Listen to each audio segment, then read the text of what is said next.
Y a esta hora seguimos analizando las repercusiones del informe de Contraloría sobre las pensiones de gracia otorgadas a víctimas de violaciones a los derechos humanos durante el estallido social. Conversamos a esta hora con el diputado del Partido Socialista, Tomás de Rementería. ¿Cómo está, diputado? Muy buenas tardes. Bien, y tú, Ana Matilde, muchas gracias por la invitación.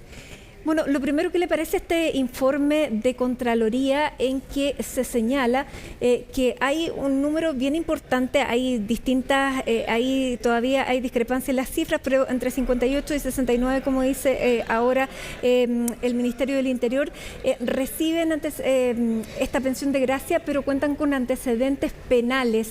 ¿Qué le parece primero que se emita este informe y qué es lo que se hace a partir de lo que se revela en este documento de Contraloría? Sí, lo primero que me parece que es grave la situación, creo que es grave sobre todo para las verdaderas víctimas de las violaciones a los derechos humanos en el estallido social y en el gobierno de Sebastián Piñera. Creo que esas personas hoy día ponen en tela de juicio la pensión que reciben como método de reparación porque se otorgaron mal ciertas pensiones. Acá yo creo que hay cosas que son gravísimas, más allá de los delitos, que es una discusión y que ya se ha avanzado. Acá hay pensiones que se otorgaron con certificados médicos que eran anteriores a la fecha del estallido social, que se otorgaron con estallidos médicos que no entregan con certificados médicos que no entregan un diagnóstico específico sobre la persona, cuál es el daño que se le provocó. O sea, tenemos una serie de pensiones que son totalmente irregulares. Yo la verdad es que creo que esto tiene que corregirse. Creo que mi gobierno tiene que avanzar a cambiar esa situación porque es bastante serio cómo se está desarrollando este tema. O sea, vemos que acá la derecha quiere poner en tela de juicio y hacer un revisionismo sobre todas las pensiones, y por otro lado vemos algunos que dicen no, esto tiene que mantenerse sea como sea. Yo creo que acá hay que tener un punto intermedio y en eso ha avanzado el gobierno, que ha dicho vamos a cancelar una serie de pensiones de gracia. Pero lo que sí, yo creo que acá tiene que haber un cambio legislativo de cómo se tramitan todas las pensiones de gracia en Chile, no solo esta, porque es una facultad que tiene demasiada opacidad, que genera demasiada discrecionalidad, y creo que tenemos que avanzar en un sistema de pensiones de gracia que sea distinto. No es una facultad del presidente casi como las que tenían los reyes. Esto es lo mismo que el tema de los indultos, que cada vez que queda una especie de embrollo de este tipo, discutimos sobre la facultad de indulto. Ahora creo que es una oportunidad para cambiar todo el sistema de pensiones de gracia.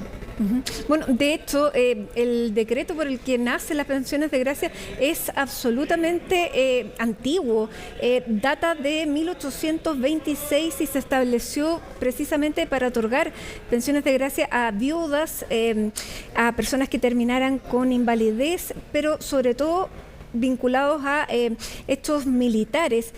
Luego de eso ha sufrido pequeñas variaciones y hoy los que pueden optar, y aquí está bien claro, dice personas que hubieran prestado servicios distinguidos en beneficio del país, 2 afectadas por catástrofes o accidentes donde hay circunstancias extraordinarias que justifiquen, pero no dice cuáles circunstancias, personas que se encuentran incapacitadas o con graves e insalvables dificultades para ejercer una actividad remunerada y personas afectadas por otras situaciones especiales. Bueno, es muy laxo el criterio para otorgar esto y es un criterio que claramente está definido con anterioridad, pero que sin duda tiene que revisarse. Ahora, ¿qué ve en el informe de Contraloría? ¿Ve una alerta o más bien un deseo de sancionar a quienes otorgaron estas pensiones cuando el criterio por el que se otorgaron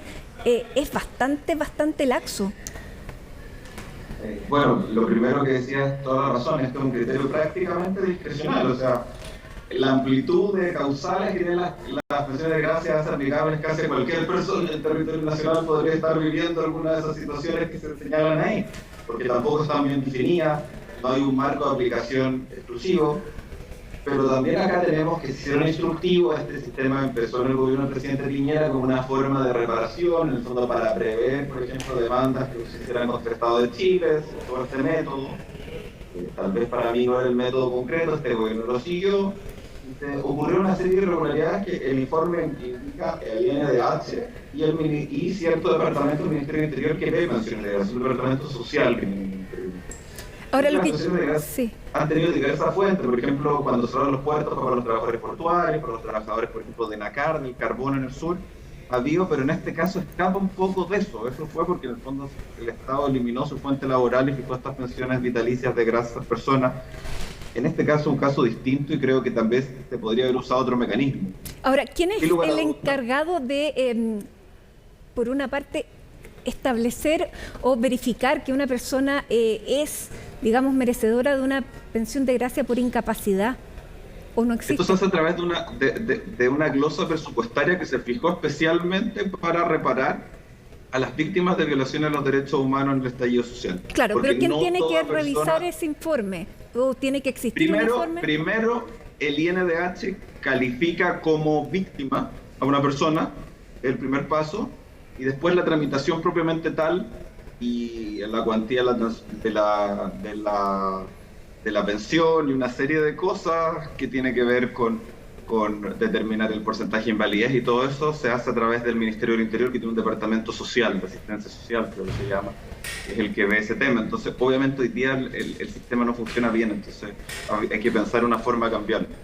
Porque si hay alguna irregularidad es precisamente en este punto, que hay personas que no son beneficiarias porque su incapacidad o no se ha acreditado ni siquiera o no es invalidante. Y ahí es donde está, en este caso, y de acuerdo a lo que se ha establecido previamente, donde existiría una irregularidad. Lo segundo ya es materia de discusión si una persona que ha cometido un delito es beneficiaria o no de una pensión de gracia en virtud de una inhabilidad o de una invalidez producto del hecho que esta persona haya realizado.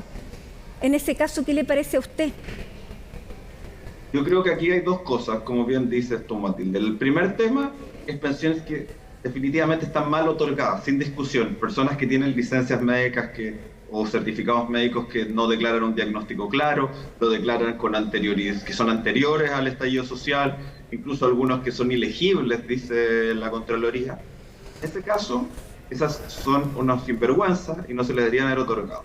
El tema de los delitos es un tema discutible y el gobierno ya fijó su criterio. Ellos consideran que si bien una persona puede haber sido víctima de violación a los derechos humanos por parte del Estado, y eso no se le deja de reconocer, se entiende que pierdan el beneficio de la reparación a través de esta pensión por el hecho de cometer un delito. Esa es la idea que está avanzando el subsecretario Monsalve a través de vías administrativas y legislativas que se quiere cambiar, y que yo espero que no sea solo esto en específico, sino que un cambio más global al sistema de pensiones de gracia. El presidente Boris dijo que él quería llegar con menos poder a la moneda, irse con menos poder a la moneda del que llegó. Una buena forma es modificar esta facultad de pensiones de gracia. Ahora, en el primer caso, cuando se entregan pensiones de gracia a personas que ni siquiera han acreditado su condición, ahí claramente hay una responsabilidad que finalmente, si bien es el Instituto Nacional de Derechos Humanos el que en principio califica, es el Ministerio del Interior el que otorga, por lo tanto hay una responsabilidad del Ministerio del Interior. Sin lugar a dudas, se otorgaron, y de hecho el informe de la Contraloría es claro en instruir que se cursen sumarios, y ya el subsecretario ha dicho que se van a cursar los sumarios correspondientes a las personas que trabajaban en este departamento. Son funcionarios de planta, la mayoría que llevan muchos años en el ministerio, y hay que analizar qué pasó, por qué se cometió esto, porque en el mejor de los casos hay una negligencia grave aquí. Diputado, también hay personas, el diputado Diego Stolper dice que está en cuestión la continuidad del subsecretario Monsalve a raíz de lo que ha ocurrido. ¿A usted le parece que hay una responsabilidad política a tal nivel que sea efectivamente quien deba asumir esta responsabilidad?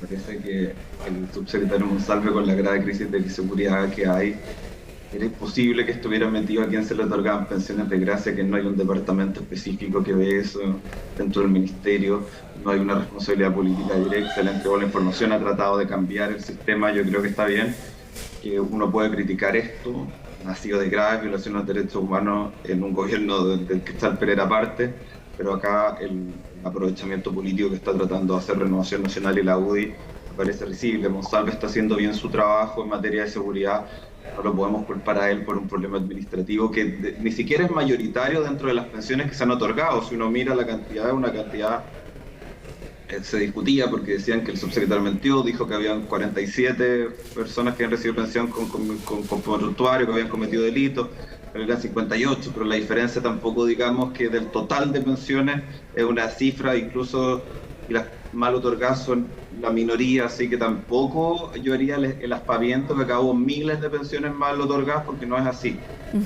Ahora, el presidente Gabriel Boric ha firmado un decreto para revocar la pensión de gracia a la persona que tiene antecedentes por pornografía infantil.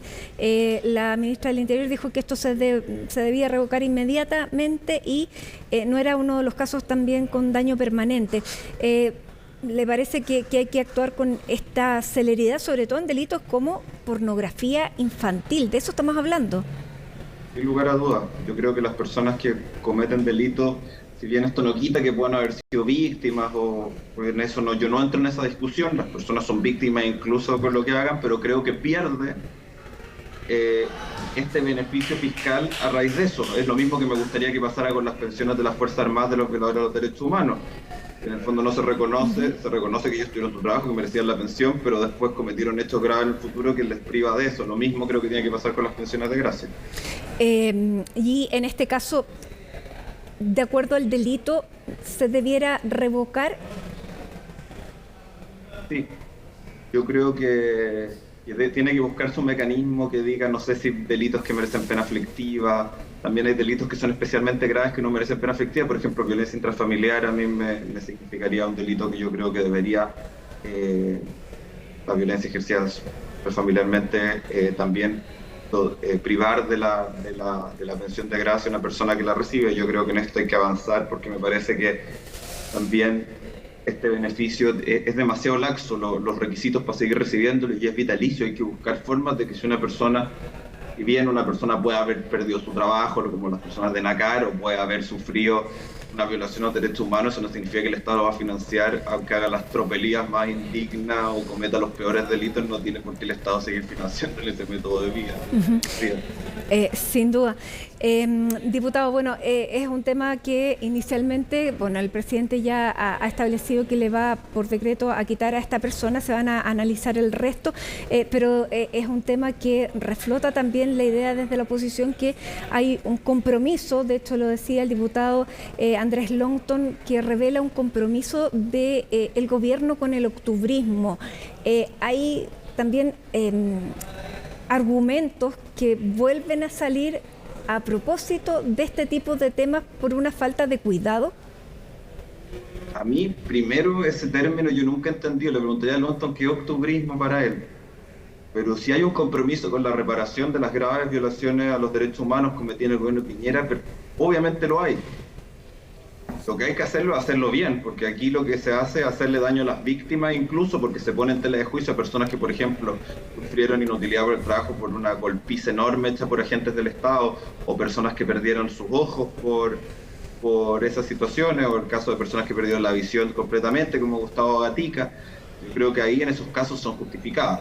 Lo que sí, esto no es al lote, tiene que hacerse con un procedimiento serio, pero tratar de aprovechar esto, si es que tiene que ver el octubrismo, que nunca entendimos muy bien a qué se refieren con eso, sino que yo creo que hubo protestas sociales en Chile que tenían un contexto social, y estas fueron repelidas con graves violaciones de derechos humanos, o violencia también, que condenamos sin duda, y que las personas que cometieron delitos tienen que ser condenadas con todo el peso de la ley. Por eso nos hemos opuesto, por ejemplo, a los indultos, en mi caso. Pero creo que acá no podemos entrar a discutir que si el gobierno tiene un método de reparación a personas que fueron dañadas por el Estado, se esté haciendo apoyo a la violencia. Eso me parece absurdo. Yo creo que lo que sí, acá hay mucho desprolijidad en cómo se otorgaron los fondos. Diputado, lo quiero cambiar absolutamente de tema porque usted es diputado por la región de Valparaíso, y hoy hemos conocido que finalmente el Hotel Punta Piqueros, que está en el sector de Concón, en la comuna de Viña del Mar, va a tener que ser demolido luego de una resolución que ya venía de larga data, la que se había apelado, pero finalmente la indicación y la orden es de demolición. Hay voces que ya se levantan, pero esta es una resolución inapelable. ¿Qué significa para la región y cuáles son las voces de alerta que se levantan para otros proyectos inmobiliarios? Bueno, quiero partir que este no es cualquier proyecto inmobiliario. Esto está en la comuna de Concón, donde la Dirección de Obras Municipales de la época, que el director de obras fue destituido, otorgó de manera fraudulenta un permiso de construcción. Nunca ese edificio debería haber tenido un permiso. Y acá la Corte condena precisamente por el dolo que tuvieron las familias que participan en este consorcio de construcción, la empresa que desarrolló esto, en una maquinación hecha con la dirección de obras de la época, que hoy día el alcalde Freddy Ramírez actual tiene que pagar las consecuencias, porque vemos que hay un hotel que está prácticamente construido en el borde costero, que demolerlo es la orden, porque en el fondo los actos tienen consecuencias del daño que provocan. El hotel está en una inundación, provocó daño ambiental, en un área que el plano regulador no permitía la construcción de esos edificios de esa altura, con esas características, sin vías de evacuación en caso de un tsunami o de un terremoto. En tal caso, se ha señalado que eso es, sin lugar a dudas, un edificio que no debería haber sido construido nunca. Y eso tiene que tener consecuencias, porque finalmente construir en un área que no se puede va a generar daño. Lo único que yo espero es que la demolición se haga sin provocar daño al medio ambiente, porque lo que nos dicen los expertos es que ya el tiempo que ha pasado, el medio ambiente natural de la zona ya en cierta forma se sintió, ya como que se acostumbró a la forma en que estaba hecho, el daño ya fue reparado, entonces podría provocarse nuevos daños. Entonces hay que analizar bien de hacerlo de forma inteligente, pero el costo es altísimo, pero creo que una medida ejemplificadora para las construcciones que son hechas sin los derechos y de modo fraudulento para que nadie más lo trate. Yo además soy presidente de la Comisión Investigadora del Campo Dunar, que está un poquito más allá, donde tuvimos problemas con construcciones hechas de forma poco clara en la administración de la alcaldesa Reginato. Claro, y esto se suma también a lo que está ocurriendo con los socavones que están también en Reñaca y que están afectando a varios edificios vecinos de los que hoy día dicen nadie los ampara. Ahora, ¿quién debiera estar a cargo de la demolición de este hotel? Me parece que el privado que construyó mal. Creo que ellos deberían ser los que deberían demoler el edificio. No puede asumir el municipio el costo de la demolición de esta mole.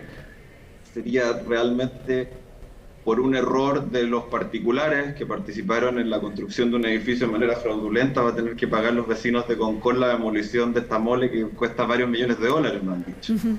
Bueno, ahí vamos a seguir conversando porque es una noticia que sale durante esta jornada. El Ministerio de Vivienda y Urbanismo es el que da la orden, pero es una orden que viene de una resolución nada menos que de la Corte Suprema. Diputado, muchísimas gracias por conversar a esta hora con CNN Chile de dos temas importantes que están marcando esta jornada. Que tenga una buena tarde. Encantado, muy buen fin de semana para todos y que sea un buen viernes también. Muchas gracias. Que esté muy